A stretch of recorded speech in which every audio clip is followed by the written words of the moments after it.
Hello everyone. You will now hear a brief summary of the film, First They Killed My Father. The film is based on true events. During the war against North Vietnam, American troops actively bombed the eastern regions of Cambodia, resulting in many civilian casualties. This fueled hatred towards Americans among Cambodians. What did the Khmer Rouge exploit? Pro-Chinese communists and ultranationalists. In 1975, American troops left Cambodia, leaving the country's government without support. 5-year-old Lun Un lived happily in a large house with her 6 brothers and sisters. Her father was a captain in the army of the Khmer Republic. Unlike other residents of the capital, he was not at all happy when the Khmer Rouge captured Phnom Penh. The communists promised to create a new, just society without rich or poor, which is how they bribed the common people. However, purges began immediately. The Lun family quickly packed their things. The Khmer Rouge claimed that Phnom Penh would soon be bombed by the Americans. Therefore, the residents urgently needed to leave the city. Supposedly, they would be able to return in 3 days. Thousands of people left their homes and set out on a long, grueling journey. A family had to spend the night right by the road, and in the morning, their truck was confiscated by the military, who said they no longer needed the vehicle, nor their expensive wristwatch. The family was forced to travel on foot. That night, the father burned his passport, just in case. Lun was very tired. They had been traveling for 3 days already. The family, of course, would not return home. At some point, the crowd stopped at a checkpoint. The father ordered his relatives to pretend to be ordinary workers, because the military, intellectuals, and officials were being physically eliminated by the radicals. You no longer need money. In the new Cambodia, there will be no banks, no trade, no private property. During searches, the military took the children's beautiful shoes and clothes. Yes, almost everything. The Red Army enslaved the Buddhist monks. Later, almost all of them were executed. The family was found by a relative, my mother's brother, a farmer. He fed them and loaded the children onto a cart. Soon they arrived in the village. They were so poor. We are poor too now. From this day on, we no longer talk about wealth or poverty. Lung could finally bathe after a long journey. The best option for the family was to remain in this village. But my uncle's wife was afraid that they would all be executed if it were discovered that they had sheltered the captain of the losing army. So the Un family had to find a new home. In the middle of the night, the homeless were picked up by trucks, then transferred to carts and driven on to an unknown destination. They were dropped off in the middle of the forest and ordered to lay down all their belongings. Foreign things corrupt the people of our country. You must give up all personal property. The city dwellers finally reached their new place of residence. It was a large labor camp. But first, they would have to build a house for themselves and dye their clothes gray, so that all people would be equal. Colorful clothing is a sign of perverted Western vanity. Afterward, the girls' hair was cut. They all looked alike, with identical hairstyles and Red Army uniforms. All the comrades were fed and ordered to return to work. Meanwhile, propaganda was carried out non-stop. In the new society, everyone must get rid of personal belongings. In the morning, the children were given hoes and sent to the fields. The new peasants will have to plow the entire country. Now, a rice field will become paper, and a hoe a pen. Mainly, angry teenagers maintain order. That evening, they turned in a comrade who had used a French medicine. The man justified himself by saying that otherwise his child would have died of fever. This individualist was sent for re-education, meaning he was tied to a tree and tortured. All the rice and vegetables grown are taken to comrades on the front lines. The workers, however, received a ladle of water with only a small amount of rice floating in it. Lun's 2 older brothers and sister were sent to other labor camps. This was the first time the family was separated. The girls went to the river to get water and saw the decomposing body of an executed worker. One of the girls simply pushed the Trupakoy away, and everyone returned to their duties. Hungry, a young slave girl ate some raw beans and was immediately punished. All children are required to watch each other and immediately report violations to their superiors. It is better to make a mistake and kill an innocent than to let an enemy live. That evening, their father showed the children some rice grains he had managed to obtain, as well as a few healthy beetles.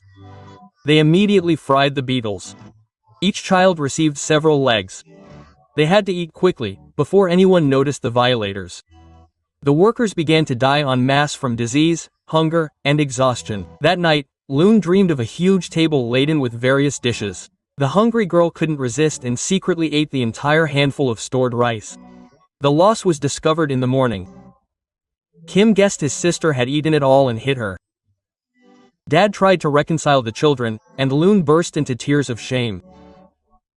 The girl looks at her exhausted mother and remembers how beautiful she had been just recently. That morning, the woman received sad news about her eldest daughter, Kia. The family was allowed into the local equivalent of a hospital, where sick workers were living out their final hours. After all, they hadn't received any treatment. There were very few IAWS left. Deshka was dying of dysentery. Her mother couldn't even be with her daughter. She learned of Kia's death in the middle of the field while working. That morning, soldiers approached the hut and demanded that her father come with them. They allegedly needed to repair a bridge. Dad immediately realized he was actually being taken to his execution, so he said goodbye to his family and asked them to be strong. Quote, "Son, you're a big brother now. "That's enough, it's time to Go, I have to go." Quote. Two executioners led the man into the forest.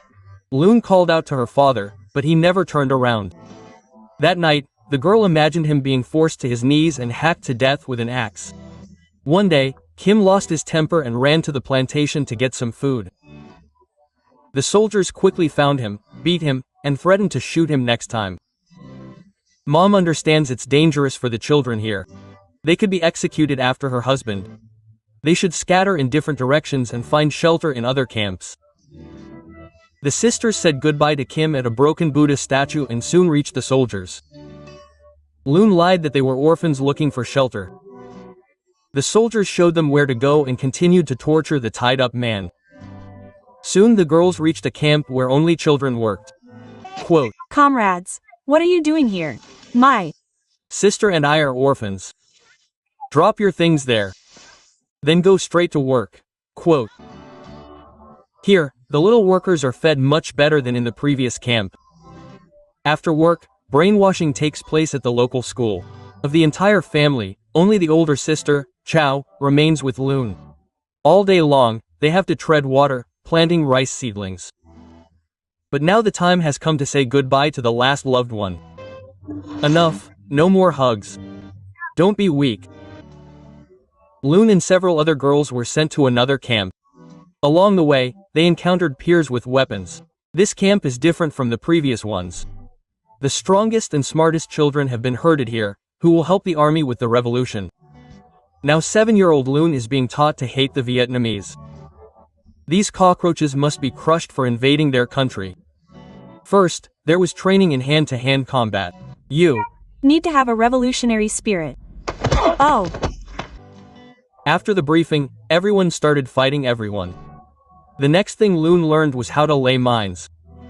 The elders make sure the newcomers do everything correctly. In the evening, there was a cultural program.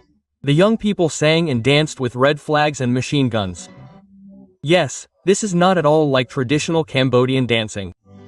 The next day, the children began training in the use of Kalashnikov assault rifles. This is their main weapon. And so it went, day after day. Loon can now easily disassemble and reassemble an assault rifle, and also knows the slogans of the Democratic Communist Movement by heart. That's what the Red Army called Cambodia. The young soldiers set traps and undergo rigorous, grueling training, which should harden them even before their first battle. Loon has learned to shoot quite accurately.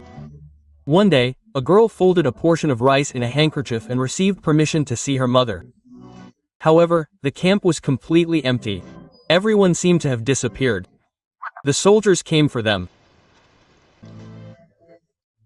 Long hugged her little sister's teddy bear and imagined her mother dead. The girl returned to her camp and continued training to kill enemies with fury. Death to the Vietnamese. Death, death, death. Explosions and machine gun fire echoed in the night. The Vietnamese had bombed their camp. All the children scattered in different directions. Long ran to the nearest labor camp, hoping to find Tamchu. But her sister was nowhere to be found. Now she wanders aimlessly with other Cambodians left without a home. It seemed impossible. But in this stream of people, the older brother and sister found Long. Thousands of residents continue to migrate across the country. Our trio turned off the road to search empty houses for valuables. Kim was even lucky enough to catch a chicken. Together with the others, the children made it to territory controlled by the Vietnamese military. They set up a temporary camp here and are providing the Cambodians with at least some medical assistance. Other children invited their relatives to join them. Kim got out a chicken and offered to make soup for everyone. They also shared the captured snake. Life became at least a little calmer and safer. However, in the morning, mortar fire fell on the camp. The Red Army soldiers had launched an attack, as usual, not sparing their own population. Explosions thundered everywhere. The people had no choice but to flee again. A group of children hid in the water. 3 boys rushed after the others. And one of them was hit by a stray bullet. Vietnamese soldiers held the line and helped the people hide in the forest. But then more explosions thundered. Loon remembered how she had planted mines and tripwires here with the other children. Before her eyes, people's limbs were torn off, and then they died in agony.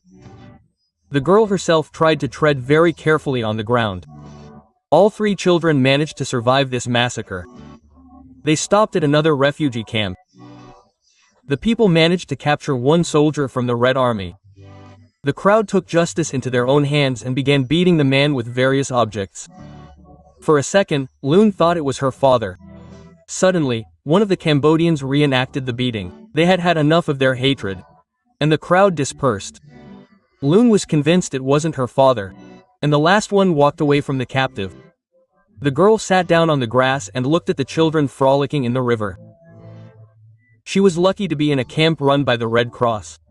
In one of the tents, before her eyes, a woman gave birth to a child. Soon, 2 older brothers arrived here too. It's a true miracle that they also managed to survive.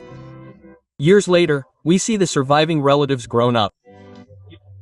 They came to the ruins of a Buddhist temple to pray for their lost family members.